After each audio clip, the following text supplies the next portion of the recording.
I met Agnes in the 9th grade, started dating her, and we were pretty much an established couple from the 10th grade on. We had no problems all the way through high school, and cliché of all clichés, we exchanged our cleanest the night of the senior prom. After uncovering the realm of closeness, we embraced every opportunity. Marriage discussions had been ongoing since the 11th grade, and we had made the decision to wait until college completion before officially getting married. College brought about a transformation in Aggie. In high school, our peers acknowledged our relationship, ensuring that Aggie was left undisturbed by the guys. However, this dynamic changed when we entered college. Although some familiar faces from high school were present, the majority of students came from different places. In this new environment, the guys no longer saw Aggie as exclusively mine. Instead, they perceived her as a desirable female, subject to constant attention. I was aware of the situation, but there wasn't much I could do. With different majors and classes, our interactions were limited to the evenings after classes and after I finished work. The attention had an impact on Aggie, making her more flirty. I observed her walking, smiling, and talking with other guys several times, but being on the other side of the quad, she didn't notice me. Twice, while taking a shortcut through the student union, I spotted Aggie in the cafeteria with a guy and once with two of them. It only dawned on me much later that I never saw her with other girls. It was always with guys. Nevertheless, it didn't worry me. After all, we were a couple in love, planning to get married, so there was nothing for me to fret about. She was an attractive girl, naturally drawing attention from guys. But she was mine, proving it every night when we were together, for years. Later, after graduating, finding jobs in our respective fields, getting married, and starting a life of wedded bliss, I enjoyed almost 6 years of contentment before a sudden revelation shook me awake. While at my desk, Molly from the mailroom placed some files in my basket. As I examined the top one, I wondered why it had been routed to me, given that it concerned an account handled by Wally Bergman, an old classmate from high school and college. Midway through, I discovered a major error, realizing the projections were off by almost $3 million. As I reached for my calculator, Wally rushed into my office, urgently seeking the file for a presentation to Apex. I showed him the error, and he appeared visibly concerned about the mistake. He expressed the urgency of revising it swiftly to avoid any potential consequences. Subsequently, he took the file and left hastily to make the necessary adjustments. It was Thursday, and Aggie always worked late to finalize payroll for the Friday payday. Following my routine, I visited Bud's bar after work for his half-pound ground round and a couple of beers before heading home. Completing my burger and starting my second beer, Wally entered, spotted me, and joined me in my booth. He ordered a beer from Sue and asked her to bring me the bill, mentioning it was a gesture of gratitude for helping him preserve his job earlier that day. I accepted without argument, considering it wasn't a substantial amount. We talked about work, covering various subjects such as whether we had seen certain individuals or heard about recent events. Then, Wally brought up a delicate matter. He expressed his view that I was a nice person and questioned why I tolerated Aggie's behavior. I was confused and told him I didn't understand what he meant. He persisted, asking why I allowed Aggie to behave the way she did. My puzzled response prompted him to realize that I was unaware of something significant. As he attempted to leave, I stopped him and insisted that he stay. I urged him not to leave after dropping such a bombshell. I asked him to sit back down and explain further. Wally complied, expressing his uncertainty and shock that I hadn't been aware of the situation for the past 10 years. When I asked him what he meant, he revealed that Aggie had a questionable reputation. I was too stunned to respond. Wally apologized, regretting that he had brought it up. However, I insisted that he continue and provide more details. He admitted to knowing about Aggie's behavior since high school and confessed his involvement with her. Shocked by this revelation, I insisted that he tell me everything from the beginning without leaving out any details. The unfolding story shocked me, not just the content, but the realization that it had been happening for over 10 years without my knowledge. 2 weeks after senior prom, Wally walked into his cousin George's house, finding George and Aggie together. They both saw him, and since neither objected, he undressed and waited his turn. They took turns until Aggie stopped, and said she had to clean up before meeting me after my part-time job at Jessup's Market. Wally and George continued their encounters whenever I was at work. After George got serious with Melody Martin, Aggie was involved with Wally for a while. Then, finding her with Mike Bella and Justin Walsh, Wally joined in. The three of them continued until she had to stop for our meeting. Wally shared her with several others, and she had participated in group encounters with more than a half-dozen guys. I recognized that we were friends, but we weren't exactly best friends, you know? Remember the age of 18, when hormones were raging? You and Aggie were somewhat steady, but I didn't believe your relationship was that serious. I mean, if it were, would she be involved with anyone who showed interest? College didn't change that pattern.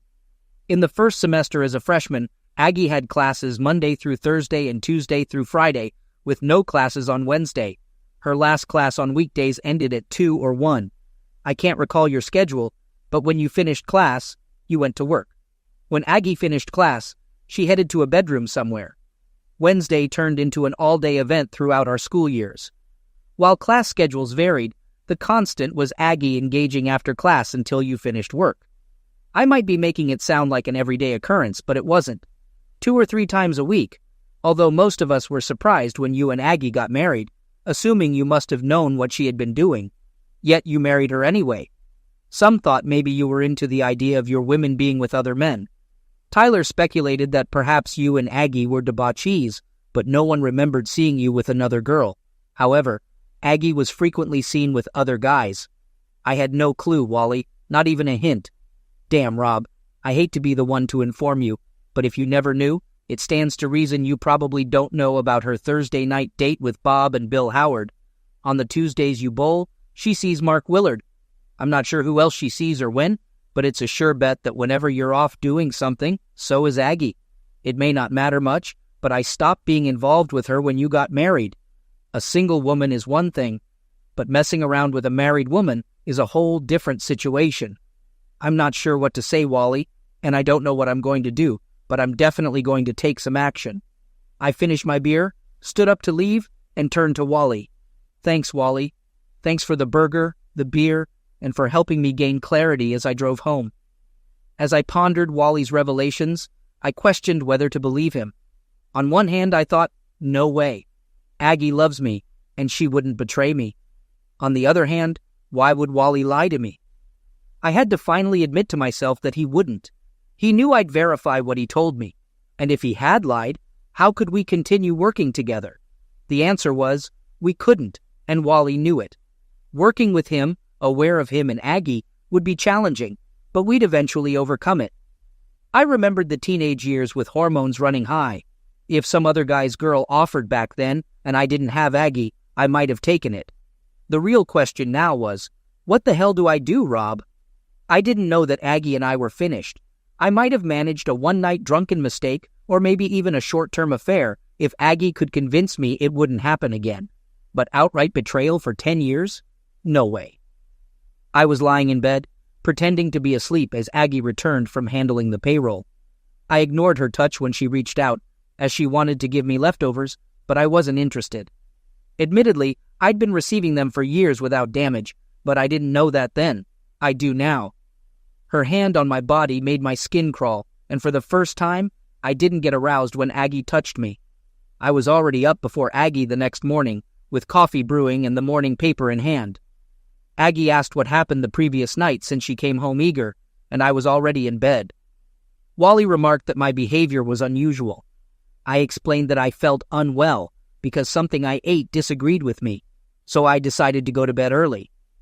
Aggie expressed hope for my recovery and mentioned I'd have to double duty tonight to make up for the missed night. Upon arriving at work, I immediately dialed Felix Mather, an old high school friend now practicing corporate law, though I wasn't quite sure what that entailed. I asked him for recommendations for an assertive divorce lawyer.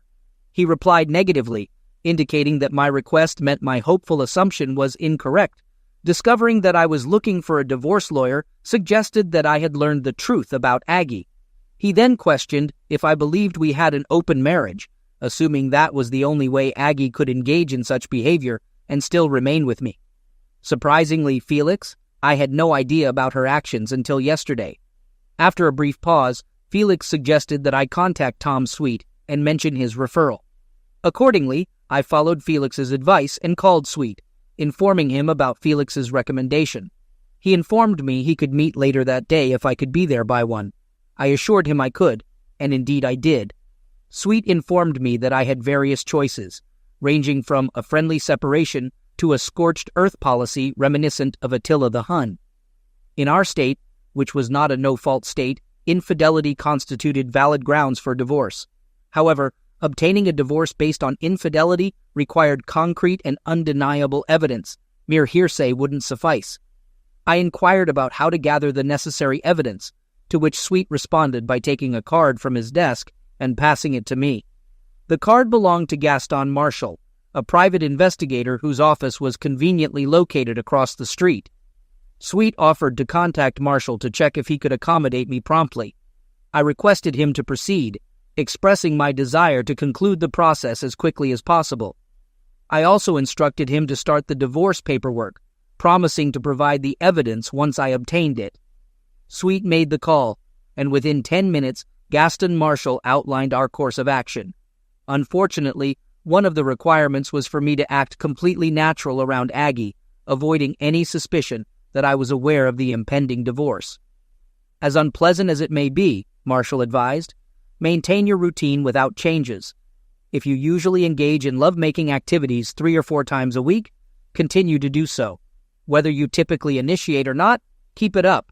Just remember, it's no longer about making love.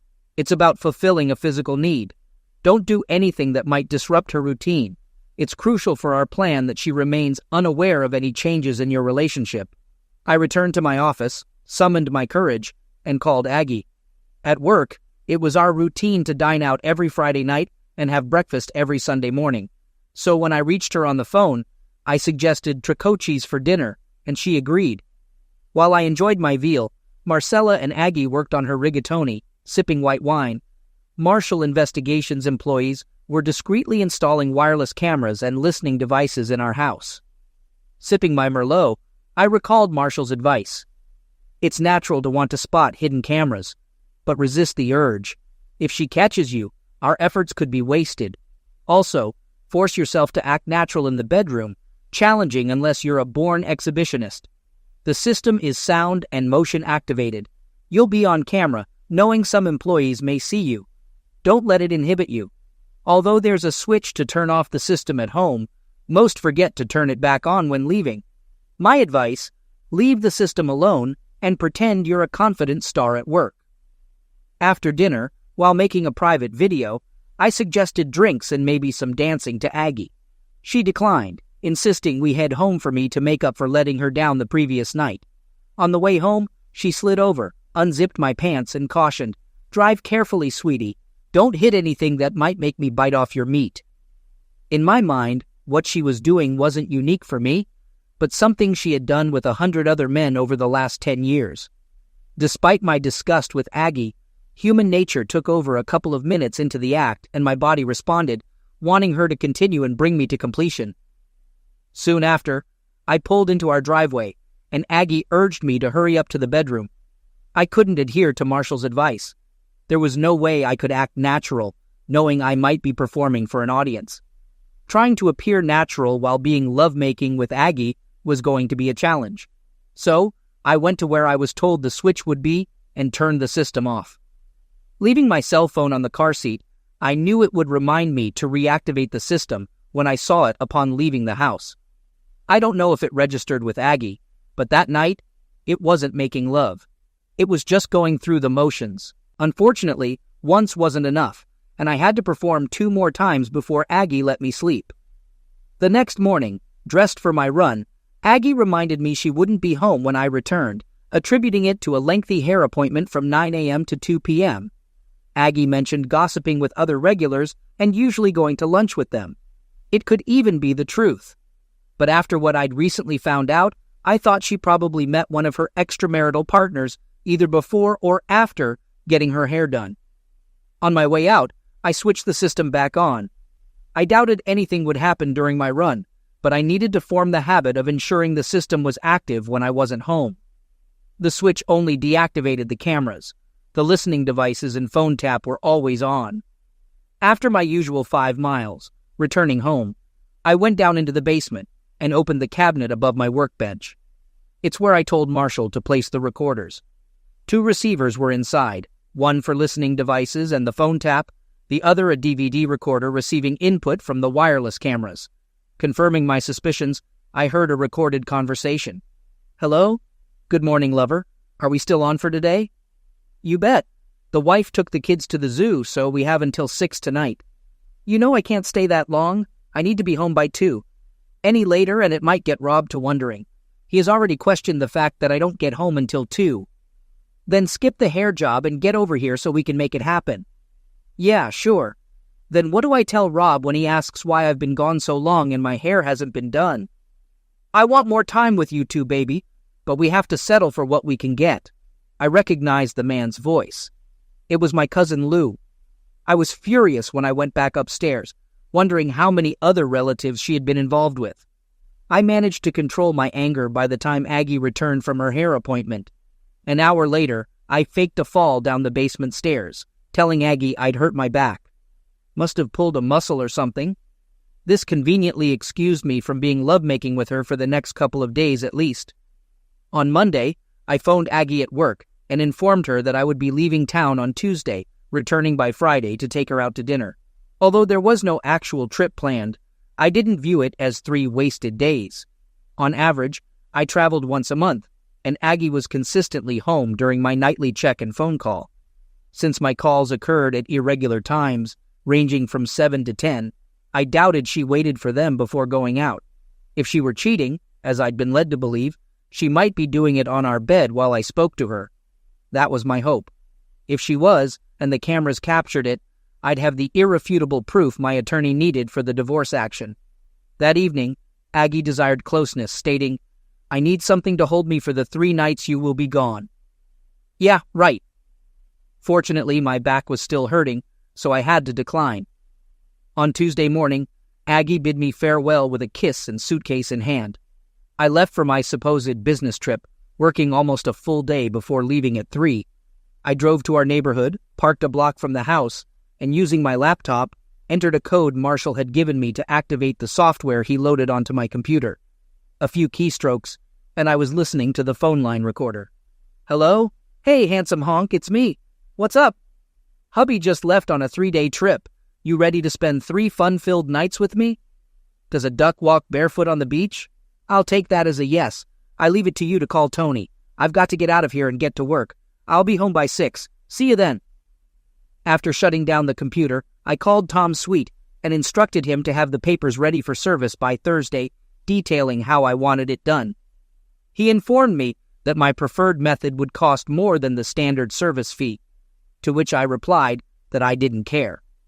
Leaving the neighborhood, I drove to the other side of town and checked into a motel with a restaurant and a bar next door, settling in for a 3-day stay. I enjoyed the bar, my kind of place, bringing a big smile to my face each time I visited. Apologies to Toby Keith. It was a country western bar with a jukebox loaded with good tunes for dancing. Every night, I saw 3 or 4 unattached ladies who couldn't bear to see a man sitting alone while there was music to dance to. During my first visit, while sitting at the bar nursing a long neck, a great-looking redhead approached and said, "Come on, sugar, they're playing our song." She took my hand, pulled me off the bar stool, and led me onto the dance floor. As we waltzed, she clarified, "Don't get the wrong idea, sugar. I'm not tallying. I just love the dance. And you were there." Her name was Rhonda, and after the dance, she invited me to join her and her 2 friends, Laura and Shelby, at their table. I spent until 10:30 taking turns dancing with them, then informed them I had to call it a night. "Maybe we will see you again," Rhonda said. "We are in here 2 or 3 nights a week. I'm just next door in the motel, so it is likely that I will be in here the next 2 nights. I went to bed feeling positive for the first time since my conversation with Wally. The following afternoon at 3, I parked a block away from the house and reviewed the footage captured by the wireless cameras the previous night. The 2 men who joined Aggie in the bedroom were notably younger, at least 6 years her junior, and I wondered if Aggie was seeking youthful exuberance. The content was unremarkable, involving straightforward lovemaking activities. While the visual of Aggie with two men didn't particularly interest me, I was intrigued by the audio. I was surprised by what I heard, or rather, what I didn't hear. I expected Aggie to ridicule my lovemaking skills, but she never did. Wednesday was uneventful, with my presence only acknowledged when one of the men expressed a wish for more frequent meetings. Aggie clarified that I had priority for her time. However, I overheard Aggie telling them to leave the house by 6 in the morning on both Wednesday and Thursday. She emphasized the importance of avoiding being seen by the neighbors, as none of them were early risers.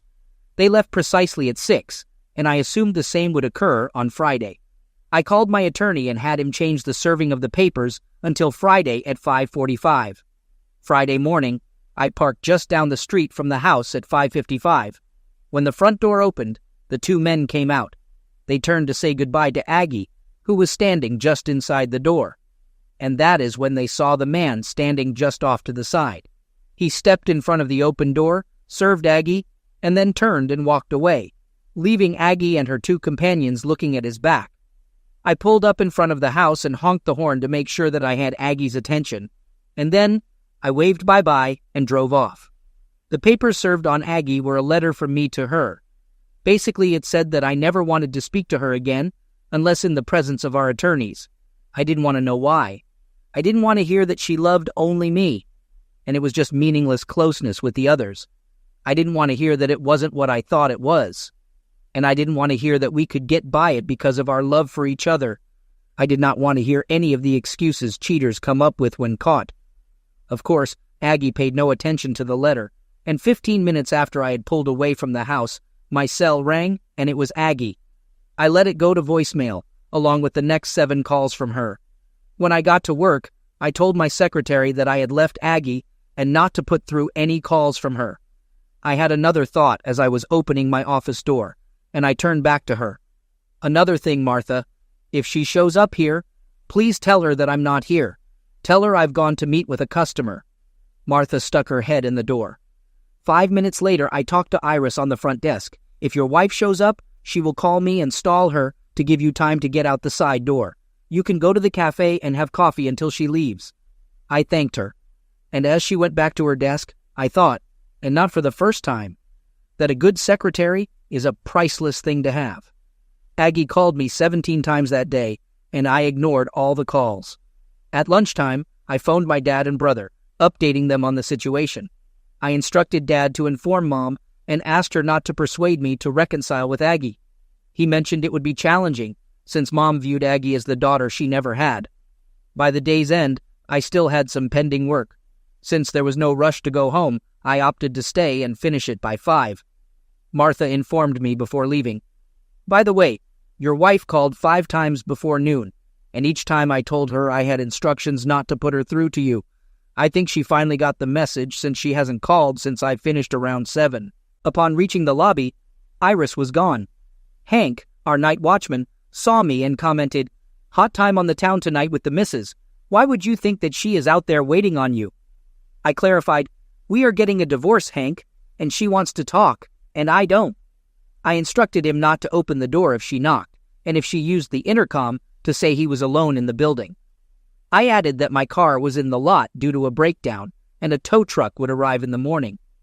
Hank assured me he could handle it, expressing sympathy for the situation, and sharing he had been through 2 divorces. Exiting through the back door, I circled the block, crossed the street, and walked down the alley to Dave's Diner, entering and taking a seat. I positioned myself to observe Aggie waiting by my car, ordered the special, and kept an eye on her while eating. Halfway through dessert, she approached the building and pressed the call button on the intercom. Apparently, Hank conveyed my message as she returned to her car and left. After finishing dessert and having one more cup of coffee, I departed. I briefly stopped in the bar for a couple of beers. Despite a few ladies there alone, hoping for a dance partner, I had my 2 beers and left. Saturday morning proved busy as I attended to tasks I should have completed before serving Aggie. I just hoped I wasn't too late, and she hadn't taken action on what I should have done. I went to the bank and emptied all the accounts, retrieved my personal papers and certificates of deposit from the safe deposit box, leaving Aggie's belongings untouched. I removed my wedding ring, placing it in the box for her discovery. Afterward, I had breakfast at the Waffle House, using my cell phone to handle the credit cards. I canceled both joint cards, leaving me with a Visa and an American Express solely in my name. Aggie also had 2 cards in her name only. Thus, I ensured she couldn't run up joint cards with cash advances. After breakfast, I returned to the motel, parked my car, and called a cab to take me to the nearest Avis rental place. Renting the cheapest car available, I returned to the motel. I spent the afternoon lounging by the motel pool and reading a book. Just before dinner, I switched on my cell phone, finding 9 messages from Aggie. I cleared them and then turned the phone back off. For dinner, I had a light meal and then headed to the bar, which had a live band on Friday and Saturday, attracting a large crowd. Finding a seat at the bar, I ordered a beer. As I downed about half of it, I felt a tug on my shirt. Turning, I saw Rhonda. "Hey, cowboy, why are you sitting here when there is a seat at our table for you? To be honest, if I had seen you, I wouldn't have intruded on you. It would have seemed like I was taking things for granted." "Nonsense, come on." I got up and followed her to her table, where Laura and Shelby were also present. I sat down, greeted the girls, and then commented, "There seems to be something wrong with this picture. 3 beautiful women sitting alone and you aren't swamped with guys. We get a lot of attention, but it is usually from idiots. They see us here, notice the wedding rings, and assume we're here to cheat. We're just here to dance, and only a couple of guys understand that and accept it. The rest think they are God's gift to women, and we have to fend them off after the other night. We know that you are one of the good guys, and you have an open invitation to join us whenever you come in, and we are here. It isn't any of my business, and I know that, so feel free to tell me that. But I have to ask, why are 3 gorgeous married women spending time in a place like this without your husbands?" "It is a legitimate question," Rhonda said. "Laura's husband is in the Army Reserve, and his unit was sent to Afghanistan. She was going nuts cooped up in her house alone, so we decided to get her out. Shelby's husband works afternoons, and my hubby is a long-haul trucker who is often away, so the 3 of us banded together to keep each other company. We love to dance, and here we are. What's your story? I noticed you had a ring on last time we saw you, and now it is gone." "I handed my wife divorce papers yesterday morning and left the ring where she'd find it. Does that mean you're free to pursue?" "Not at all. The grounds were infidelity, and I won't give her anything she could use against me in a countersuit," Laura remarked. "Great," she added. "We have a reliable dancing partner." The rest of the evening until closing, I danced with the 3 of them, occasionally sharing them with other guys. They agreed to meet on Sunday. I spent a quiet day by the pool with a book, and Monday I drove the rental car to work. I hoped Aggie wouldn't see my car, assuming I was out of town again and would stay away. The week passed with 6 to 10 calls daily from Aggie, which I never answered more than once. She called from unfamiliar numbers, but upon hearing her voice, I hung up. Each night after dinner, I stopped by the bar for a beer or 2. Rhonda, Laura, and Shelby were there on Wednesday and Friday, so I joined them, dancing until 10 on Wednesday and until closing on Friday. I figured by Saturday, Aggie would realize I wasn't going to talk to her, so I turned in my rental and drove my car to work on Monday. A mistake. Monday, she was parked next to my car when I left the building. Spotting me, she got out and stood by my car's driver's side door. She mentioned that we needed to talk, but I didn't respond. As I approached the car, she moved to block the door, insisting that I let her explain. I pushed her aside, causing her to stumble but regain her balance quickly. I rolled down the window and informed her that she needed to read the letter accompanying the divorce papers. I asserted that I wouldn't engage in any conversation without my attorney present, and that any discussion would strictly concern the divorce.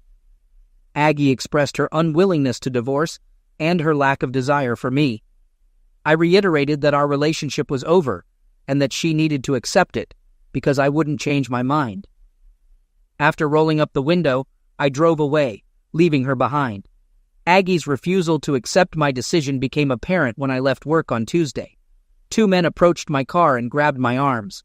I recognized them as the individuals who had been with Aggie in our bedroom. One of them warned me not to resist, stating that Aggie wanted to talk, and since I was being difficult, They would take me to her by any means necessary.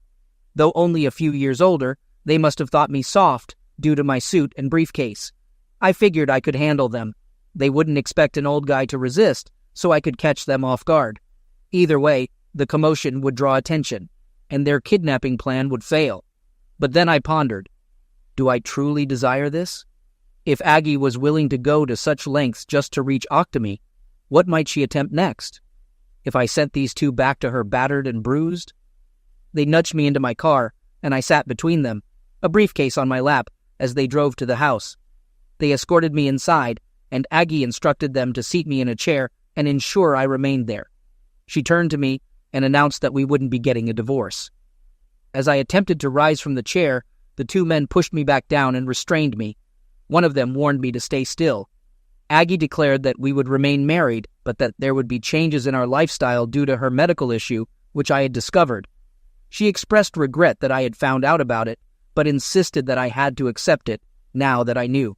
She then confessed her love for me, asserting that she wouldn't let me go.